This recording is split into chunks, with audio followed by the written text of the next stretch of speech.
Welcome back to the Arm Viewpoints podcast. We have a bit of a special episode today that looks at the future of the retail sector. Our guest today will be your guide to the retail experience of the future. With us are Rob Aitken, a fellow and director of technology at Arm, and Matthew Griffin, CEO of the 311 Institute, an episode we call The Futurist and the Fellow, Retail. Rob is responsible for technology direction at Arm Research. He works on exciting things like distributed systems, technology road mapping, and next-generation memories. Matthew, meanwhile, is the founder and CEO of the World Futures Forum and the 311 Institute, a global futures and deep futures consultancy working between the dates of 2020 to 2070, and is an award-winning futurist and the author of Codex of the Future series. Matthew's work involves being able to identify, track, and explain the impacts of hundreds of revolutionary emerging technologies on global culture, industry, and society. Welcome to you both. Hey, well, thank you very much. Thank you. I want to start with you, Matt, to kind of kick off our conversation. Where do you see the retail industry with things like shopping experience and logistics going in the next 10 to 15 years? Yeah, that's a good question. So I suppose basically one of the first things we should sort of point out is that the shopping experience that retailers create really depends on the type of customer they're trying to attract, the products that they're selling, and so on and so forth. So, for example, if you have a look at a lot of the chatter around, creating better customer experiences, if I'm buying toilet roll, I don't care about customer experience. That's it. Whereas if I'm buying a very expensive item, so you can typically think of cheap items, I don't mind a tactical experience. Expensive items, I kind of want that soft, huggy, customer service wraparound, basically, that we sort of get when you sort of go to some of the actual premium retailers. So on the one hand, we've got to have a look at the type of people that we're trying to attract, the products that we're trying to sell, and we craft the customer experience and everything else basically around that. Second thing, when we have a look at the future of retail, and we can dive into this in a lot more detail if you like. Amazon is obviously the big elephant in the room. E-commerce is the big elephant in the room. But Amazon is now starting to lay out all of the different technologies and patents that it needs to become a fully autonomous retailer. So if retailers, brick and mortar retailers, think they've already been disrupted, they haven't seen anything yet. And then we can talk through the rise of virtual malls, which we're seeing coming on particularly strong in Asia, so particularly through the pandemic. There's loads going on. This is just kind of the snowflake on the tip of the iceberg, so to speak. I guess I would by and large agree with what Matt has been saying. There's been this bifurcation in experience of just absolute low cost, let's get it done at the minimum margins, and then the high end, I really need somebody to help me with this thing. But I think there's a couple of other dimensions that have shown up and really been highlighted in the last year that are quite interesting. So toilet roll was a good example, that there was quite an absence of that stuff right at the beginning of the pandemic. And that really showed, I think, how fragile our supply chains are, and that there are a lot of assumptions baked in behind retail that turned out not to be true, like just in time sometimes becomes not at all. And that in itself has all sorts of technological implications. But in addition to that, from the actual retailer standpoint, there are a lot of questions around security, theft, and so on, which manifest themselves in different ways through online versus brick and mortar type stores. And so I think a lot of the technology is actually going to go into security and theft prevention in addition to improving the shopping experience. Yeah, a lot of that would seem to tie back to logistics. So maybe we can talk a little bit about how you see logistics evolving and also scaling over the next few years. I'd actually team two things together. I would team fulfillment with logistics.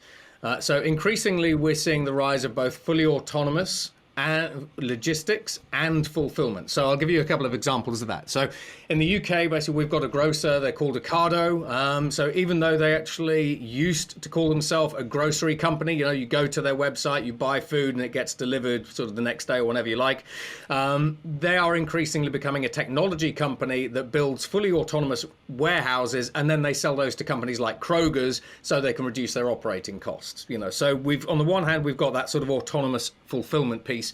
We've also seen significant strides made in the future of artificial intelligence and machine vision, where we have robots that are now able to pick goods faster than human workers. Now that's significant, particularly when you actually have a look at the US market. Over 600,000 people work in the warehouse. So that has a variety of different impacts.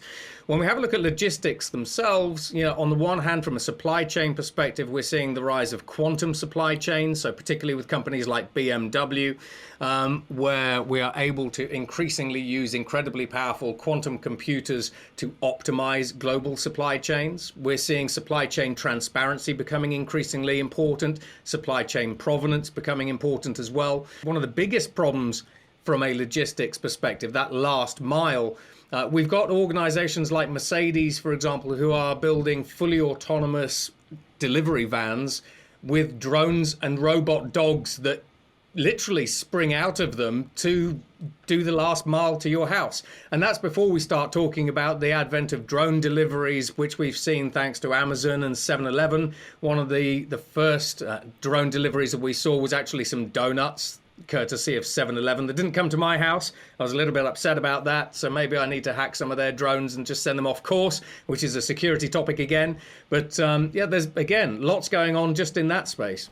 I don't get donuts delivered, but I do get all kinds of other things delivered. And it is interesting. I think the last mile problem is going to be more challenging than people have thought, because it's just, coming to my house is actually fairly straightforward. You drive down the street, you park, you go out the door, and away you are.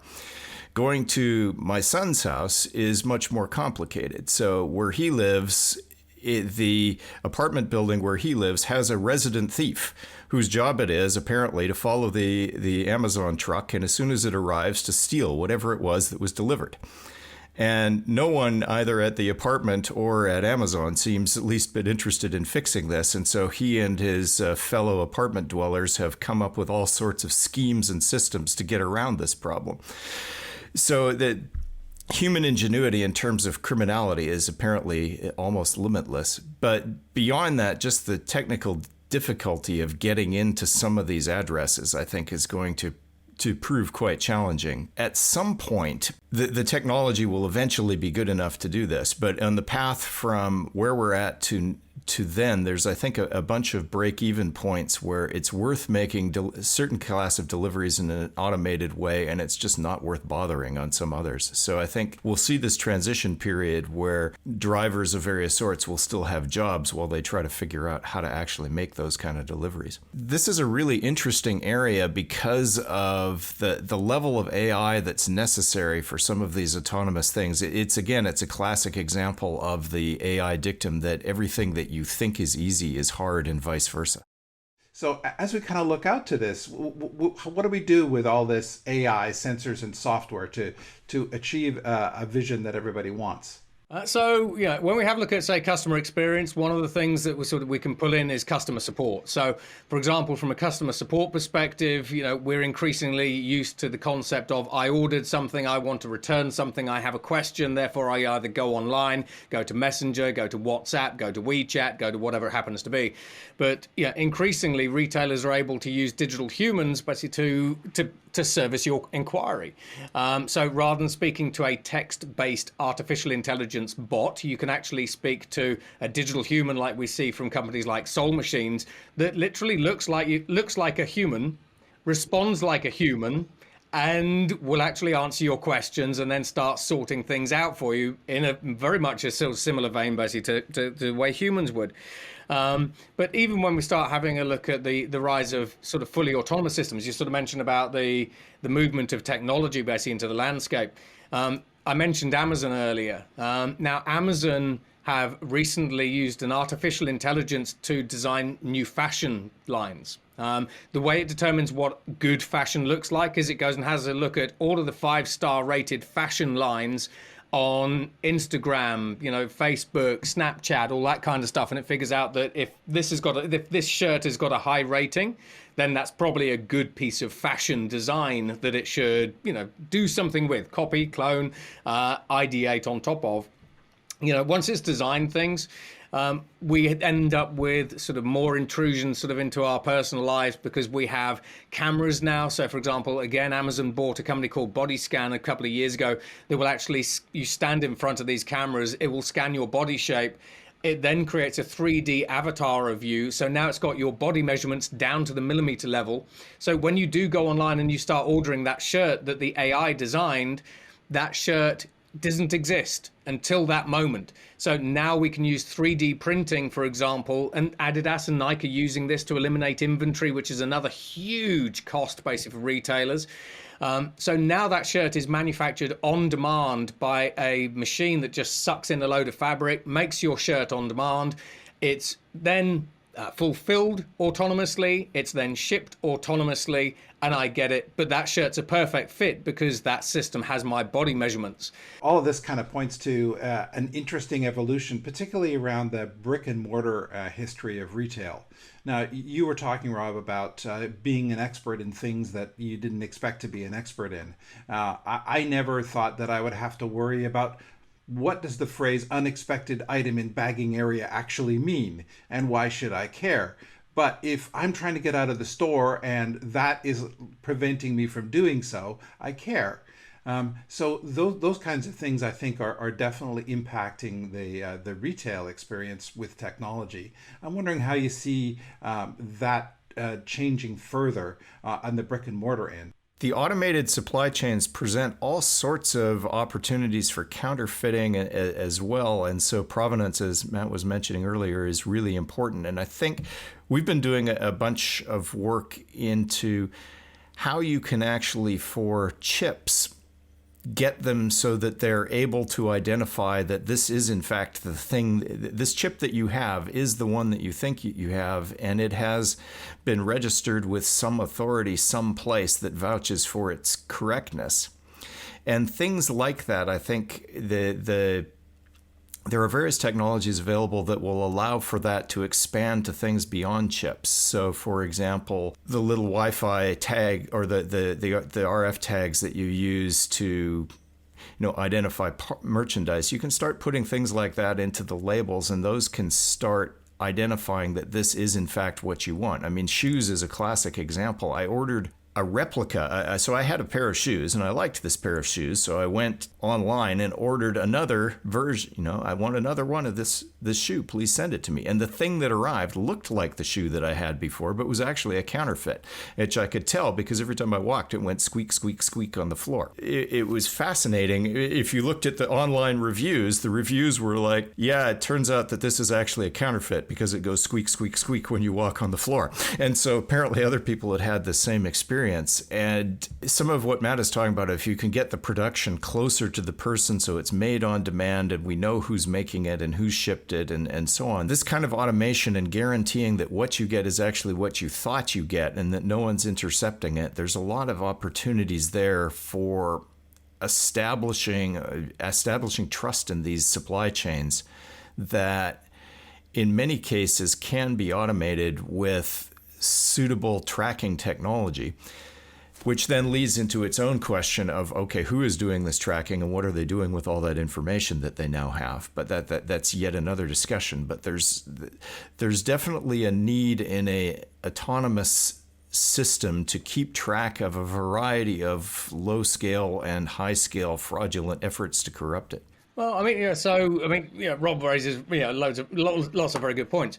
One of the things I'd sort of put in here is, I ordered a pair of replacement jeans. They pick out jeans, put those into a fulfillment box, but that fulfillment box reads that RFID tag and it says this is authentic. We've got loads of different ways to prove the authenticity of goods: nanomaterials, nanotechnology, nanosensors, nano antennae. I've got a big list. Now, If, for example, the system knew I ordered some jeans and it then picked up some counterfeit jeans that didn't have that technology actually built into it, then there should be an alarm that sounds going, hang on, these can't be jeans because there's no RFID tag, or the RFID tag or the crypto anchor. For example, IBM have got one of those. The crypto anchor basically is wrong. Therefore, these might be counterfeit. Let's go and send those off to go and be investigated. And meanwhile, let's go and pick these from another part of the warehouse or whatever it happens to be. We can do this. It's kind of like Amazon Go, where you can walk into an Amazon Go grocery store, scan in. You don't have to pay on the way out because the store has scanned everything. It's scanned all the products. It's scanned what you've picked up and put in your basket. It's calculated the prices. Why can't we put those kinds of technologies into modern fulfillment warehouses? The technology is there. It's straightforward. The cost of putting these little nano antennae into products is like a millionth of a cent. It's incredibly small. And yet that would help alleviate. You're never going to get rid of fraud, but that would help eliminate quite a lot of fraud, counterfeiting, and everything else. And just on the fraud numbers, the serious organized crime industry is growing at about 19% per year because it's something I track. It's now valued at $6 trillion. It's the fastest growing industry of every industry. And that's before we talk ransomware and all those other things that they're making money out of. But counterfeiting is a huge industry in itself, and there are solutions. Yeah, and it seems that there is a piece around ensuring trusted and secure experiences in retail, as you were just discussing with fraud. And maybe, Rob, you can start us off on that. There's one of the issues that you brought up is the individual tracking of objects, and building an object that can be individually tracked depending on the technology is not that hard. There's these physically unclonable functions, for example, that you can build. There's various non-volatile memories that exist and can be made to exist. I think the biggest challenge is actually building the logistics behind that. So building the attestation service that's able to identify that you have, in fact, this number that's associated with this particular tag is, in fact, a legitimate number for your pair of jeans, and is then where is that tracked? Is that tracked by the jean manufacturer, by the retailer, or by somebody else? And depending on what answer you provide to that question, then that brings up a series of costs and complexities associated with keeping track of that database. So I think the cost is mainly in the service part of it rather than in the actual tag itself, which, as you say, can be pretty cheap. Well, I mean, and you're right, if you have a look at how you can actually track and tag these. So on the one hand, basically, we can use sensors that are actually within a warehouse, but, the vendors and the distribution partners agree who does what, so that's a sort of a demarcation of roles, if you will. But just sort of giving you an example, Rice University last year developed a 3D printable graphene tag that you could eat. So all it is, it just looks like a very tiny black straight line. And this can be printed on things like strawberries. So this doesn't just apply to jeans. In this particular case, you can 3D print a tag that will transmit a signal and an authenticator to a local machine saying this strawberry is authentic. And then it also tells you everything about that strawberry that you want because it's linked to blockchain provenance and that kind of stuff. But you're right, when you have a look at the implementation basically of the systems to support these types of technologies, that's where it comes down to an ICT business case.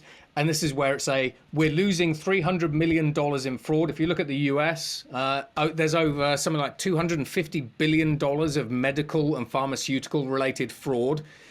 So you look at that pot and you go, fraud is costing us $300 million. This solution's going to cost us $5 million to implement. What's the business benefit, et cetera. And you sort of run it as a traditional program. But for all of these, for everyone who complains about counterfeit goods, Congress complains about counterfeit goods, basically on the big e-commerce sites. The e-commerce sites say that they are continually monitoring the situation. There's one giant that's spending billions of dollars trying to identify counterfeit goods. These projects, or these types of ICT projects, are not going to cost billions of dollars to implement, and they're going to get rid of some of the headache, maybe not all of it, but nevertheless, we can still move the dial. But instead, as consumers, we are still going on to a lot of these different sites, crossing our fingers, going, I hope this isn't a counterfeit thing. And believe me, I've ordered loads of counterfeit things. Mainly my kids have, really, to be honest. Not me, obviously. We've had loads of counterfeit things coming through because the fraudsters are very sophisticated in the way that they wrap everything up and they package the reviews and the way that they scam the system. But this stuff gets rid of that. Yeah. And I think you've given a great overview of the kinds of things that we're going to need to do to make things more trusted and secure. Maybe we can kind of pull the lens back a little bit more and kind of look more broadly at if you look out over the next 10 to 15 years, what one thing excites you most about the future world of retail and why? We've touched on this briefly, but one of the things that has popped up in e-commerce so far is that there's now access to a huge range of things that we didn't have access to before. It used to be that if I wanted, say, a particular record album or whatever, I had to figure out which obscure store and which obscure town that I was visiting had a chance of stocking this thing and then make a special trip to go there. And it was all very exciting, but now I can just, any band that's ever recorded any song anywhere, I can just go click and there, now I have it. So I think extrapolating that forward into a world where you can get anything, but you can also get a customized version of anything so that I don't have to worry about whether or not this shirt will fit. That kind of future to me is really exciting. And I think that the opportunities for uniquely tailored products that match, our tastes perfectly is to me the most exciting thing going forward. So I suppose, as an avid shopper, I'm one of those guys basically that gets dragged around shopping centres, frankly, along with my kids. So I suppose my wants basically would be, I would love to be able to order something online and get what I actually expect. So, for example, shirts that fit, furniture basically that isn't half the size of what it looks like in the photo. That's a fun one. Try sending a sideboard back. We've done that during lockdown. That was insane. But then sort of on a sort of more pragmatic point, the ability to use, for example, on-demand manufacturing technologies to personalize and tailor goods in the way that I like. That's exciting to me, and that's again where we start pulling in things like hyper personalization, advanced manufacturing, and all kinds of other things. And from a customer experience perspective, surprise me by being good. We talk about retail being sort of an experience, but I guess if we sort of ask the audience how many of them have a good experience with retail, most of them will probably go, it's not bad, it's not good, it's a bit meh, it's a bit in the middle. Is that really the experience that the vast majority of retailers are going for? Because that's actually what most of them are delivering at the minute. So I would just like, as I say, I would like to be able to order stuff and get what I actually expect. And then if it can be personalized and everything else, basically that's just a sort of cherry on the top. Well, I'm sold, which is really what you want from a retail experience. Thanks to you both, Matt and Rob, and thanks to everyone who joined us to listen into our podcast today. We look forward to bringing you more conversation in the next episode of Arm Viewpoints. Thanks again for listening today.